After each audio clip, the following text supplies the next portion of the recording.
आज के सेशन में हमारा डेटा एनालिसिस के हवाले से फोकस जो है वो डिस्कशन पर है। अब discussion means the taking all the information which we have collected, we have let's say processed, we have analyzed. अब उसके बेसिस पर हम उसको इंटरप्रिटेशन देना चाहते हैं, बताना चाहते हैं to the reader that what does it mean. So discussion is more like informing the reader exactly what does this data, what are the findings और उसके basis पर हम कहाँ निकलते हैं. So in that way we are trying to explain the meanings of the results. अब meanings of the results की जब बात कर रहे हैं तो result हमारे पास आ गए हैं. हमने डेटा कलेक्ट कर लिया, हमने डेटे को प्रोसेस कर लिया, हमने डेटे को प्रेजेंट किया in the form of tables, in the form of graphs और in the form of let's say statistical kind of statistical numbers. तो अब वो जो आ गया हमारे पास फाइंडिंग आई है एनालिसिस के बाद, उससे मतलब क्या निकलता है, how do we read that, conclusion उससे क्या निकलते हैं और वो कंक्लूजन निकालने का हमारा क्या प्रोसेस है. We would like to see that how our study is to be interpreted in the context of let's say previous studies, in the context of the theory, in the context of other studies which people have done. तो इनको comparison करके देखेंगे कि how we are proceeding, are we trying to find answer to the questions which we formulated in the beginning, are we trying to let's say achieve the objectives which we stipulated in the first chapter. So that is the main thing.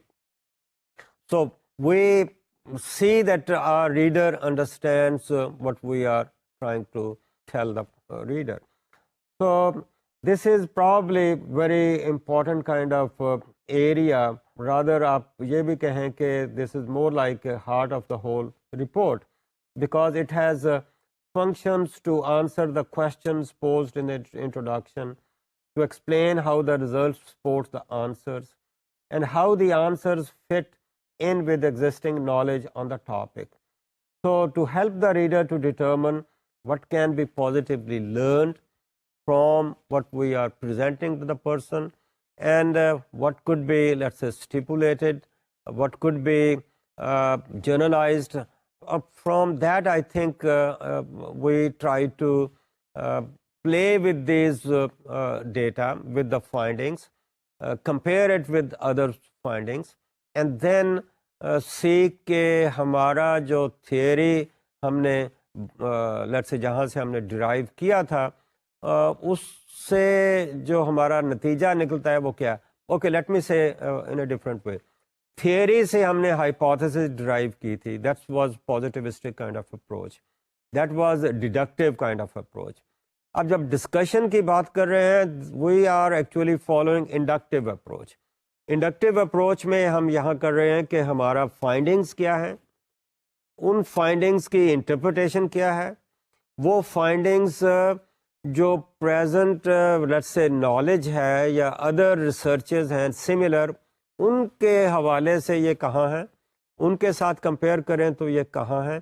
And finally जो theory हमने बनाई थी या theoretical framework बनाया था या जिस model से हमने अपनी सारी हाइपोथेसिस जनरेट की थी, ये हमारा डेटा जो है उसको कैसे सपोर्ट कर रहा है, उसके अगेंस्ट जा रहा है, कंट्राडिक्शंस आ रही हैं, वैलिडेट हो रहा है.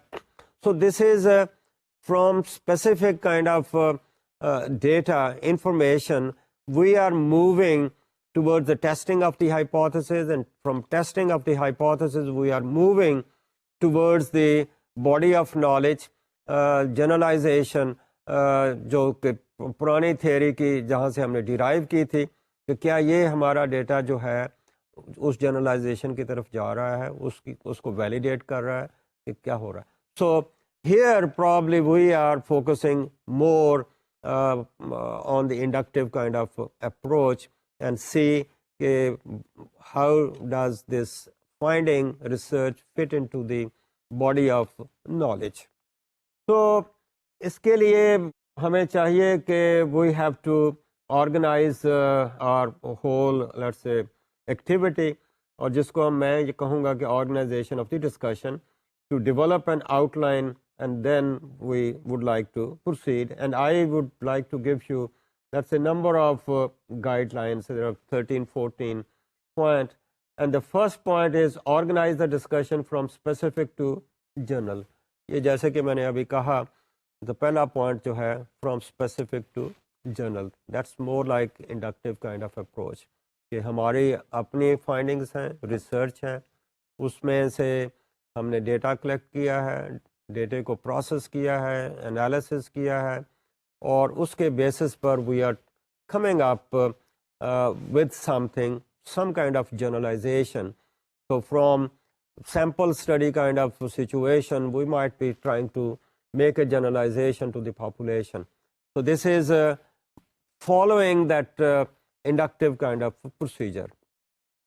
तो एक तरह से मैं ये भी कहूँगा कि हम अपनी रिसर्च में दोनों ही प्रोसेसेस को देख रहे हैं, deductive as well as inductive. Deductive हमने पहले यूज़ किया when we were trying to formulate the hypothesis or propositions, if we have done it, and inductive अब है कि जब हमने उनको टेस्ट करके we are trying to feed it back to the body of knowledge in the form of let's say tested kind of hypothesis. उसका outcome क्या है, theory जो पहले थी उसको ये support कर रहे हैं, उसको demolish कर रहे हैं, या क्या हो रहा है. Second point is use the same key terms as used in the research questions. I think before we start this discussion, we have to revisit our objectives of the study. So let us see what are those objectives. And sometimes it so happens that we forget about the objectives. We एक रो में चल रहे हैं, उस रो में चलते चलते हमने डेटा एनालिसिस कर लिया, डिस्कशन भी कर दी, but probably it is advisable to keep a contact with our stipulated kind of objectives. Now, what were the terminology used over there? The labels, I think sometimes there are slight distinctions between the terms which are used. So let's not move away from where we started. That's what I say. Not only we look at the objectives, but also look at the terminology which was used in those, let's say, hypotheses or questions, and we continue with the same so that we are not straying ourselves. तीसरी बात है कि begin by restating the research question. Well, research question or the hypothesis, because I would use this discussion as an independent unit. Don't say that we are going to test the hypothesis which we formulated in chapter so and so. No, I think the reader may not go that far. Keeping this as an independent unit, we start with the question which we formulated or the hypothesis which we formulated. We explain it over here, and from there we move, because that contains the terminology, that tells us what variables are to be looked at. So we try to start with that. The first paragraph or the opening of that discussion should be with those hypotheses, and more like restating the purpose of the study. So मैं यहाँ पर ये भी कहूँगा कि if we have multiple questions or multiple research hypotheses, it might be advisable to let's say split this discussion into subheadings. We may have hypothesis 1, hypothesis 2, hypothesis 3, or question 1, question 2, question 3, and then we try to tackle each one of those questions, and at the end we may have an overall kind of conclusion. The next point is state the major findings of the study. Now, the discussion should begin with a statement of the major findings. This should be very first paragraph of the discussion. It should be direct, declarative, succinct proclamation of the study results. However, it doesn't mean that we have to reproduce the, let us say, data over here, but certainly the suggestion is that we try to take care of all the findings. Don't feel shy if in a certain situation the data did not, let's say, come up with the significant association which you were expecting between the variables. It doesn't matter if the association was significant or not, but the idea is what has come out of that data. Even if there is the relationship is there, but it is not significant, now we may have to find out how it is there. That's the real story. Or that is because of some, let's say, errors someplace. Errors could be any kind, sampling, non-sampling kind of errors. But we try to present all, let's say, findings over here. Explain each finding in a perspective. Each finding means we are not taking it in isolation. Perspective 1 is the, let's say, theory which we may have used. The other could be in that, let's say, area of interest, what other researchers have contributed. So we are trying to relate this finding with the findings of others. So for that purpose, first state the answer to the research question, then present the relevant results, and then try to cite the works of others. Let me say that your study may not be a novel kind of study. I many a times think that we are trying to move on in a particular area, might be taking one aspect. Just claiming that nobody has done any work in this particular area in the past, I think that's too much. That statement is claiming too much.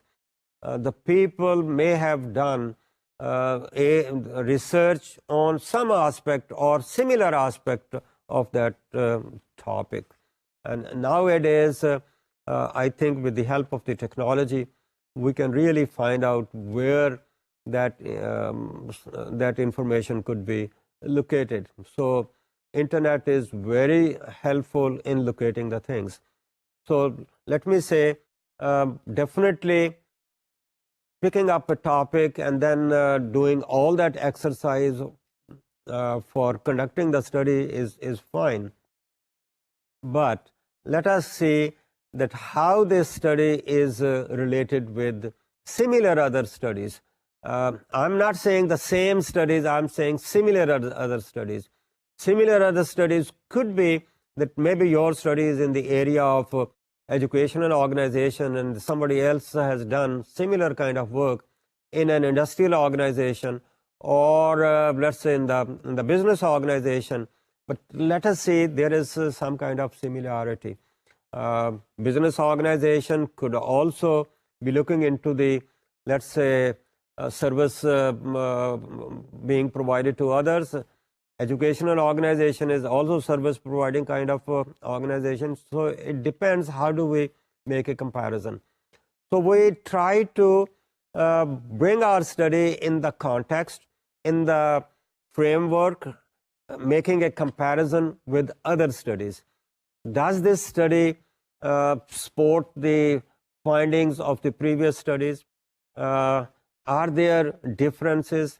Are there let's say negative kind of results Is it challenging the previous studies? So that is where we talk about the context. That's all part of the discussion. And if there are differences between the findings of your study and the previous studies, now that has to be found out. Why are these differences? Are these differences because of the methodology? Are these differences because of simply a different situation, or some kind of theoretical explanation? So we try to build on the existing body of knowledge. Now, if we are rejecting the previous studies, now that doesn't mean that the previous studies are going to be out of the let's say body of knowledge. They remain over there, but certainly we are contributing in a certain way. So that is how we take it into context. We try to compare it with others, and also you remember we have had a section on in our let's say research process on the theoretical framework. In that theoretical framework, we did use some kind of a theoretical model, and that theoretical model was borrowed from the existing review of literature. Now, how this study fits into that kind of model. So we take our findings in the context of the existing body of knowledge. It might be supporting that theory, it might be rejecting that theory. Now, it depends how do we proceed and what conclusions do we take out of it. So the findings of other studies may support your findings, which strengthen the importance of your study. It is also important to point out how your study differs from other studies. I think that itself is a contribution. And certainly, I would say that you have to really look into the theoretical model which you started with. So what happened to that theory? Of course, your study is not testing the total theory. It might be testing part of the theory, because hypotheses have been derived out of that. These are part of the theory. But certainly, even testing a part of the theory, I think that's a contribution. So has it supported? Have your findings supported that theory, or you need some modifications? If it has not, then certainly we try to find out the reasons for it. Is it because of some errors in our study? Errors could be anywhere. Errors could be at the let's say formulation of the instruments of data collection. Errors could be the sampling stage. Sampling errors could be there. Errors could be at the field work. That's the non-sampling errors. Errors could also be at the data processing with respect to the coding or recoding or using the package appropriately. And errors could also be with respect to the application of an appropriate statistics. Errors could also be with respect to the interpretation of the whole thing. When have the data been presented appropriately, let's say in the table? Have we read the table correctly? Have we computed, for example, the percentages in the right direction? And did we make the comparison in the right direction? So there could be so many, I think, situations or areas which have to be looked into. But if at the end of the whole thing, we have found out that we have not committed any error, or you have not committed any error anywhere, well, your findings are legitimate finding. We might be, let's say, challenging the theory. We might be on the step to the modification of that theory or rejection of that theory, but certainly it might need more studies, and on the basis of these, maybe the whole theory could be modified, changed, or rejected. So that is an important thing. Therefore, Also, let me say one more thing, that we reviewed the literature. We have a special chapter on the review of literature. Now, that literature is reviewed not simply as part of the ritual. We have to make use of that literature. That literature makes you wiser. That literature establishes your credibility. You can say certain things with more confidence because you have that knowledge at your disposal. Now, that it should not be taken as a ritual, that the chapter is there and we have done our job. Now, that has to be, information in that literature has to be incorporated at all the appropriate places during the whole of this exercise, as well as the report writing. So we have to feed our study back to the literature. So that is also important kind of issue, not only ultimately, let's say, checking the theory, whether we have supported it or not, but we have to show that we started with a certain information, we started with a certain review of literature. Now, what happened to that review of literature? And in most of the cases, the recommendation, Higher Education Commission's recommendation is that we focus on, let's say, the recent literature. Recent, they are talking about the 5 years literature during the 5-year back. So we have to incorporate that. We have to get support from that literature, support for developing the logic, support for challenging a theory, support for, let's say, validating a particular theory as well. Now, the next point is explain the meaning of the findings and why the findings are important. Well, no one has thought as long and as hard about your study as you have. You have conceived the study, you have designed the study and conducted the study. The meaning of the results and their importance seem obvious to you. You say it's so obvious because you are absorbed in this study, because this was your conception and you have been part of whole of it. The reader may not be part of it, and he is definitely not part of it. Let's not say that all the time your reader is a professional. Of course, in most of the cases, if you're writing a thesis, your reader is a professional one, and if you are writing it in a journal, of course your readers are professionals. But still, something which you know, the rigorous work which you have done, that has to be demonstrated in its interpretation. So don't take certain things for granted, that those are not important for interpreting. Well, it is not simply saying the hypothesis has been validated. That doesn't tell me anything.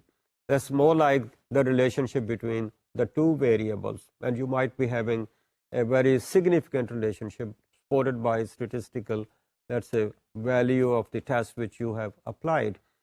But probably we are focusing more on the process of the whole thing. The relationship is there, but what is the process?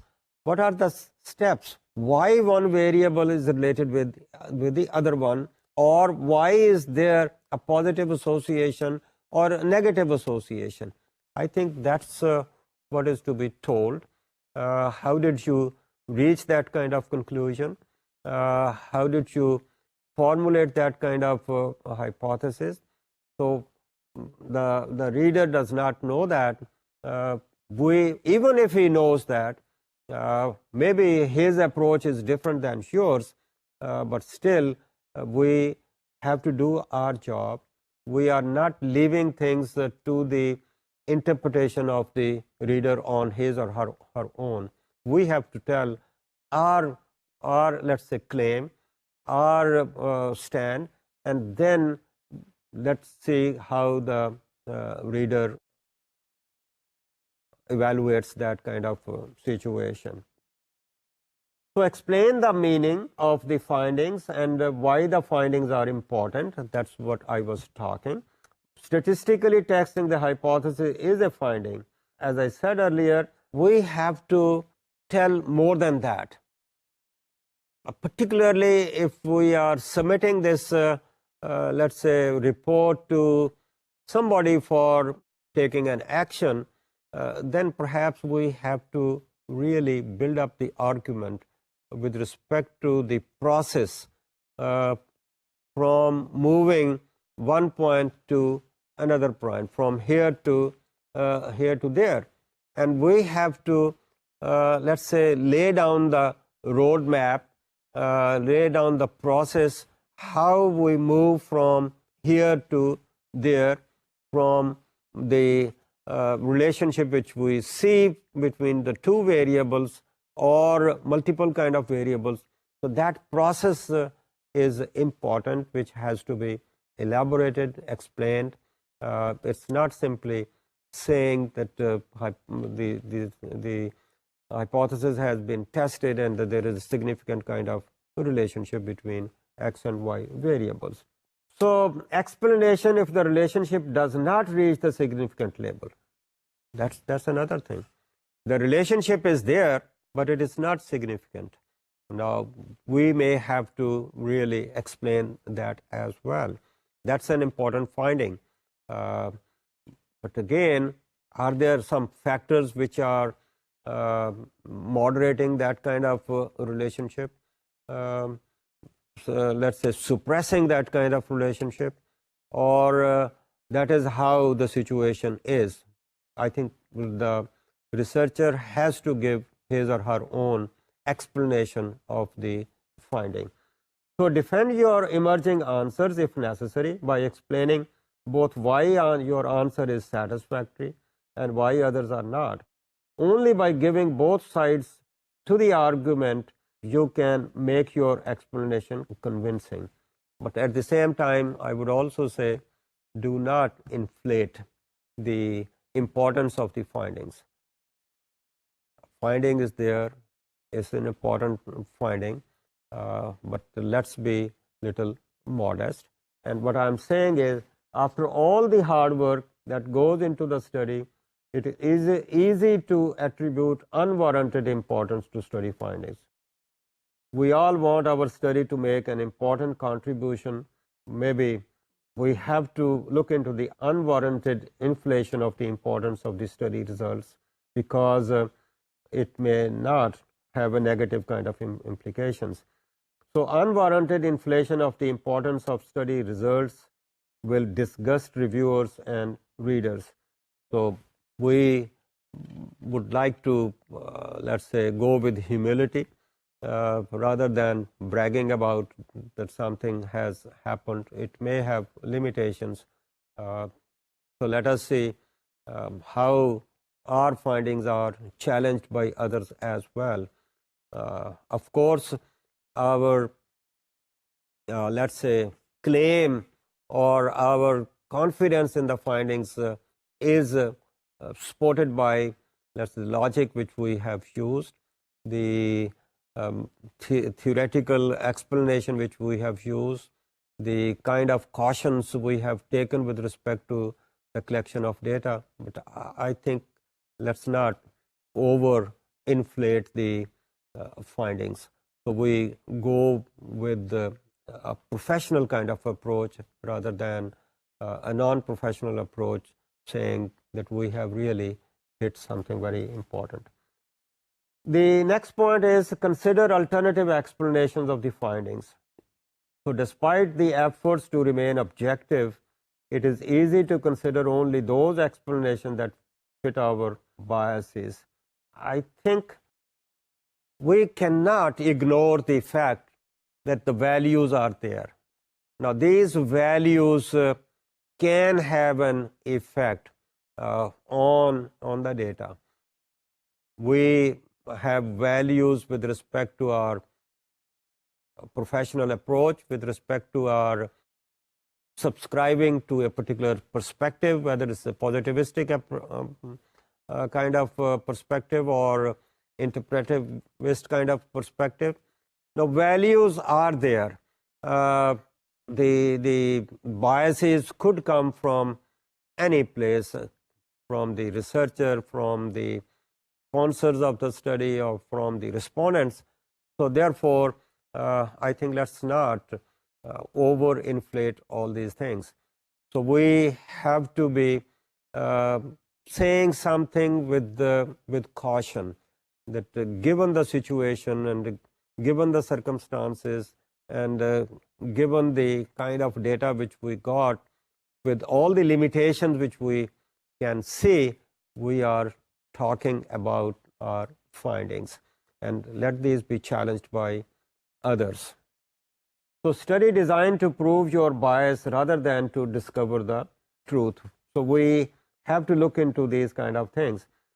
Consider alternative explanations of the findings. When writing the discussion section, it is important to carefully consider all other possible explanations for the results. So discuss and evaluate conflicting explanations of the results. This is a sign of good discussion. Since you are writing your report, and you have the pen in your hand or the computer in front of you.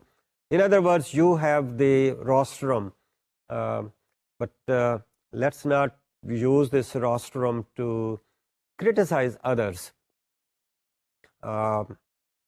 Others whose findings may not agree with our findings. So let's do a professional job. So professionally, we have to be on top. So we don't use this bully pulpit kind of thing or rostrum to criticize the other researchers. So we have to be professional. Possibilities of errors are there. Unintentional errors could be there. And I think we should always be prepared for giving some margin to those kind of things. Even as you know, in the statistics, we never claim that the sample findings are going to be the same as the population parameters. There too, we have some kind of margin of error. Over here too, I think we have to be careful with respect to our claims, which should not be over. Discuss any unexpected findings. These could be considered as additional findings. एक लफ्ज़ है जिसको serendipity कहते हैं. अब हो सकता है उस अंदाज से कोई नई चीज़ सामने आ गई हो. So supplementary findings, or let's say side findings could be considered, or alternative findings could also be there. So discuss any unexpected findings. When discussing unexpected findings, begin the paragraph with the finding and then describe it. These unexpected findings might be a clue for future researches. This might open the door for future researches, and this might give you, let's say, an idea for making recommendations for future researchers. You yourself might be the future researcher, but I think that itself becomes a good contribution. Give it a credit, put it separately, discuss it separately. I think that's important. So it is possible that the discussion of the additional finding and implications are one of the most important outcomes of your research. वो अपनी hypothesis test कर ले, theory भी test कर ले, लेकिन अगर कोई additional finding इतनी important मिल जाए, so I think nothing like it. That could be an important contribution of your study. Then I think important thing is the acknowledgement of the limitations with respect to your study. Now, limitations we have to really look into. Even the best studies have the limitations. Well, limitations of the time and limitations of the finances or limitations of the manpower, these are not actually the limitations, and do not mention these kind of limitations. These are there. We know we have a limited time. We know we have the resources which are limited. And I think all these are there, and these are applicable to any kind of study, not to your study specifically. Actually, the limitations are those things which perhaps were unanticipated kind of difficulties. We had a sample size, for example, and we were unable to, let's say, come up to the exact number of cases which we were trying to collect, or other difficulties could come which we did not anticipate. I think those are the limitations. So in that context, unanticipated problems associated, for example, with sampling, with the measures, with the treatment in case it was an intervention, the data analysis and execution of the procedures. Now these are the limitations. With respect to the sampling, well, we've tried to have the ideal kind of sample given the circumstances, but maybe when we were doing the study, something happened which we never expected, and that could have an effect on our findings. So that's what we are trying to talk about. Could be sampling, could be with respect to the measurement, could be if it's an experimental kind of study, then could be the intervention, or maybe anything between two surveys, some intervention could be there, or maybe analysis, some unexpected kind of difficulties which may have an effect on the findings. Those are the limitations. So awareness of the limitations helps the reader to judge whether or not the methodology actually used provided an appropriate opportunity to answer the research questions or test the hypothesis. And I would also say that if we talk about these limitations, that can provide a guideline to other researchers. They could really understand that during this kind of study, these difficulties can emerge, which can have a bearing, an effect on the whole of the study or the findings. So that could be a guidance or learning lessons from the emergence of these difficulties. I think these should be mentioned very clearly in the discussion, and this can also open new doors for research, or new doors for, let's say, something with respect to the methodologies which people might be using for conducting the study. So new questions are not the limitations. These could be the way forward. So questions which might be emerging out of these unexpected kind of limitations, I think those are the ways to walk on for, let's say, future studies. So limitations should not be fatal flaws that preclude the acceptance of the study. So better for you to identify and acknowledge your study's limitations. That's very professional. But I would say that do not overemphasize them.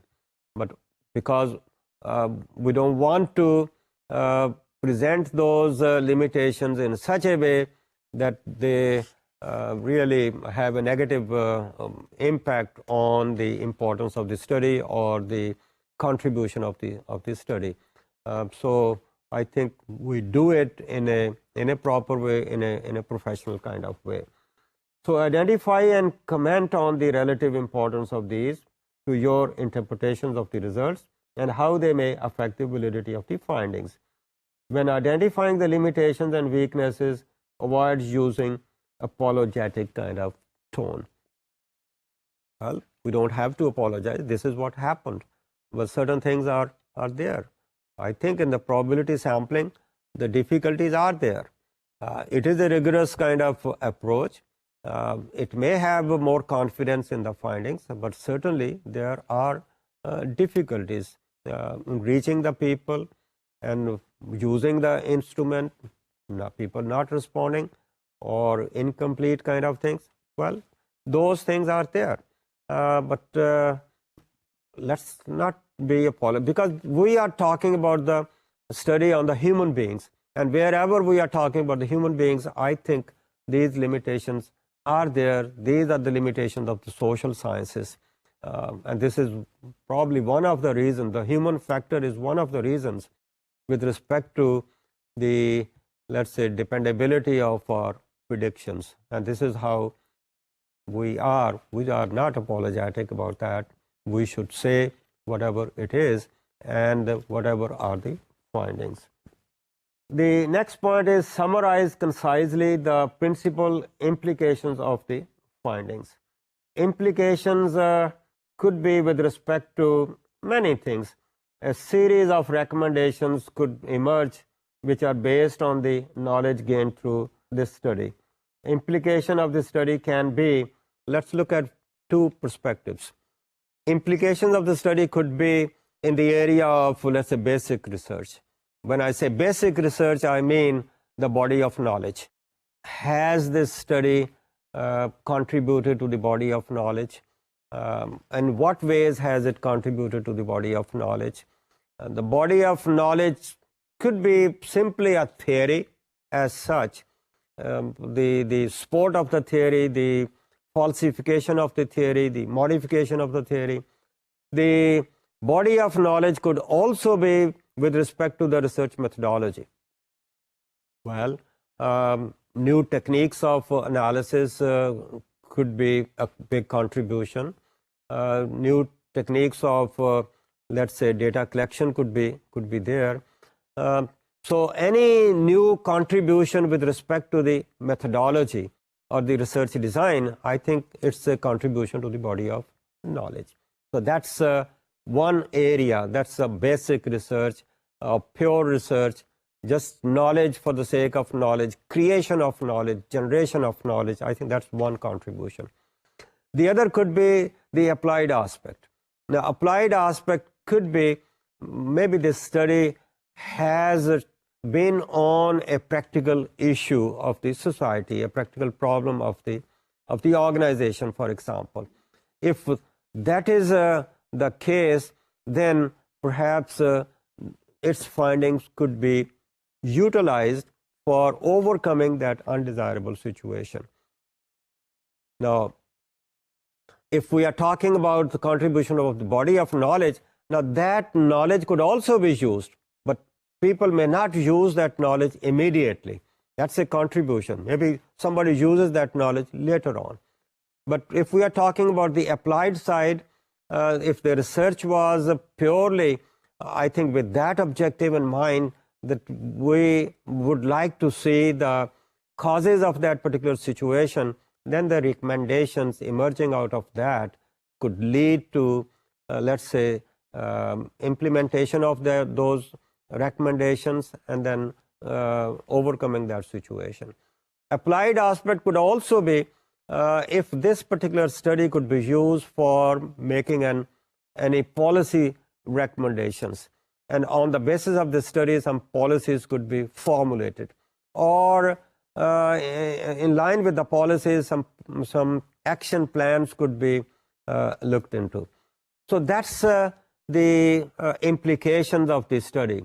Implications with respect to the pure generation of knowledge, implication with respect to the use of that knowledge. So that is how we look into its implication. So the advancement of knowledge, maybe theory or research, is part of it. The application of this knowledge, which means the practicing the findings for making a policy or training of the people, I think that will be another contribution. Therefore, in the discussion, summarize concisely the principal implications of the findings, regardless of their statistical significance. Then we move on to another point, provide suggestions for further research. Although we have completed our study, but certainly given the time and the resources, as we said, although those were not the unanticipated kind of things, but we have conducted study on a particular aspect of a bigger topic. Now, on that basis, we could give recommendations for future researchers, particularly if we have some problems, some errors. Those could be the issues, the difficulties which we had. Those could be the basis for doing research. Maybe we have innovated a particular methodology in this study. We are suggesting that it could be retried in a different kind of environment. Maybe we have used the mixed kind of methodology, quantitative, qualitative. Now we could talk about that. So we can make recommendations, suggestions for future research. So don't make too many recommendations. Be careful and be specific. So do not offer suggestions which could have been easily addressed within the study. Because if we are making recommendations which we could have taken care of in our study, well, why didn't we do it? So we don't have to give those suggestions which we could have taken care of in our study. So make recommendations something over and above what we have done. Because if we do that, this shows that there has been inadequate examination and interpretation of the data. Next, prior to explain how the findings contribute to the knowledge. Explain how the results and conclusions of this study are important and how they influence our knowledge or understanding of the problem being gained. I think I have already talked about it, that what is the contribution of this body of this contribution of the study to the body of knowledge. And knowledge could be of any aspect of doing research. It could be purely the formulation of theories, it could be formulation of hypotheses, the development of the hypothesis. It could also be, as I said earlier, developing new ways of doing research, new methodologies for collecting the data, for analyzing the data, for presenting the data. So I think we have to look into that kind of that's more like a permanent kind of contribution to the body of knowledge. And next point could be very precise and concise. In writing the discussion, discuss everything but be concise, brief and specific. So the care must be taken to provide a commentary and not reiteration of the results. So side issues should not be included. So we don't want to obscure our message. The key is to help the reader determine what can be positively learned and what is more speculative. So we are trying to suggest in the discussion that it should be focused on the interpretation, it should be focused on the conclusions. We are not repeating the presentation of the data over here, but at the same time we should present our logic very forcefully for the interpretation. I think over here more focus is on the process rather than on the let's say testing of the hypothesis. So that is how we look at the discussion. Finally, I would simply say, what is the take-home message? The idea is that we have this discussion. We started with all that kind of let's say management of the data, presentation of the data, and all that. What is the message to take home? I mean, what is the conclusion? So that conclusion should be very clearly, specifically, I think, presented. We don't want to leave it to the reader to draw his or her own conclusions. We got to come up with clear-cut kind of conclusion, and that is the take-home message of the whole of this discussion. I think that's how we look at that. We have the data, we have presented the analysis of the findings, and in the final analysis, these findings are there but we have to provide more meaningful kind of, let's say, interpretation of these very findings, so that the reader gets the message, gets the real results without any, let us say, reservations. So I think that's all about the section on discussion. Thank you very much.